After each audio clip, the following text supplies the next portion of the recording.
Live from Wish TV, 24-hour News 8 at 11 starts right now. Imagine learning something went wrong when you went under the knife and that it's happened before. But there are more women out there that have not been notified, and they need to know about it, just for their own health. I mean, the main thing is their health. A local hospital admits to mistakes in the operating room. Next in our IT-made investigation, the signs you're among the victims. Well, tonight, an IT-made investigation has an Indianapolis hospital admitting mistakes in the operating room. Karen Hensel is asking the questions in this exclusive investigation. Karen. Debbie and Eric, we first heard from 2 women, but we've learned there could be potentially dozens more. They're victims of something left in their bodies they knew nothing about that has made some of them sick for more than 2 years. 2 women. I have a girl and 2 boys. I'm a mom of 3 now. Working moms. One a certified nursing assistant. The other? I work for the Indianapolis Chamber of Commerce. Total strangers.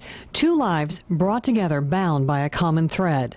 A mistake in the operating room during hysterectomies. Makes you kind of just want to curl up somewhere and just not let anybody be around you. And both were left living with pain, bleeding, scar tissue, and a bad odor. The smell, I mean, it smelled like rotting flesh. I would leave work and go take a shower. It was almost like a dead person.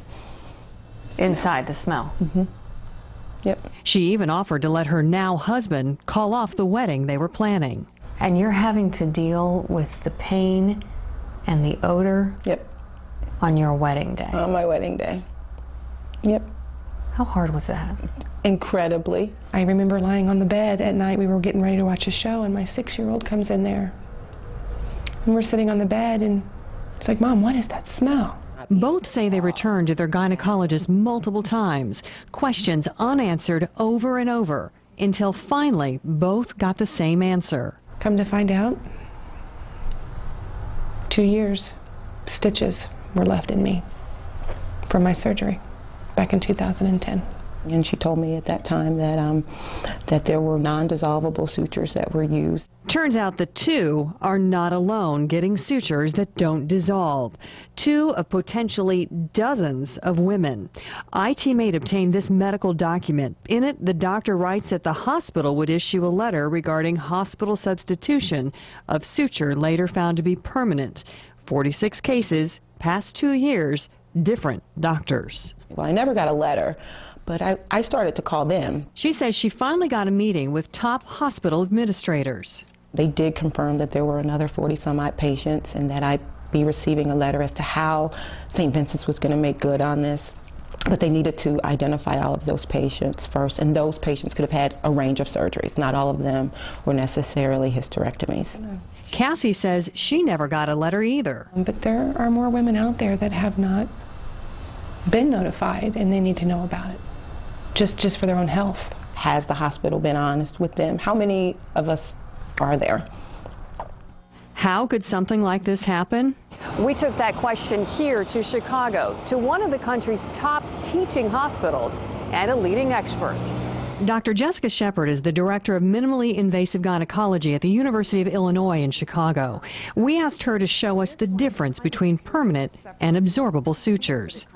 These 2 here are absorbable. This one's much softer. Dr. Shepard says while some sutures can look and feel different, others are more similar.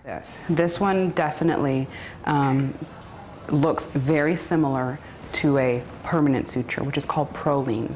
Okay. They have the same color and they kind of have the same feel. Is there a color coding difference between what is absorbable? You know, I wish permanent? there were, because that would make it so much easier.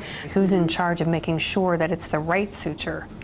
That's a very good question. I think it's a systems issue. Cassie and Tammy hope by sharing the very personal details of what happened to them, others won't have to go through the pain of not knowing. So ultimately, what do you want to see coming out of this? That the right women get notified, and that the hospital double checks and rechecks and makes sure that they do their job correctly. So how long have you been dealing with this? So now it's been 2.5 years. That's a long time. It is. And quite honestly, I've accepted that it's probably something I'm going to deal with for the rest of my life.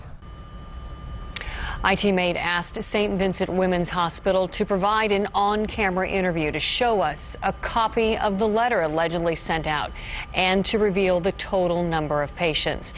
What we received was a statement. We determined that non-absorbable sutures were used during a limited number of total laparoscopic hysterectomies performed at St. Vincent Women's Hospital. Our hospital takes this situation very seriously. We have been working with patients individually to address their concerns and have offered removal of the sutures at no cost. We apologize for any concern this caused our patients and their families, and we have implemented processes to improve our systems.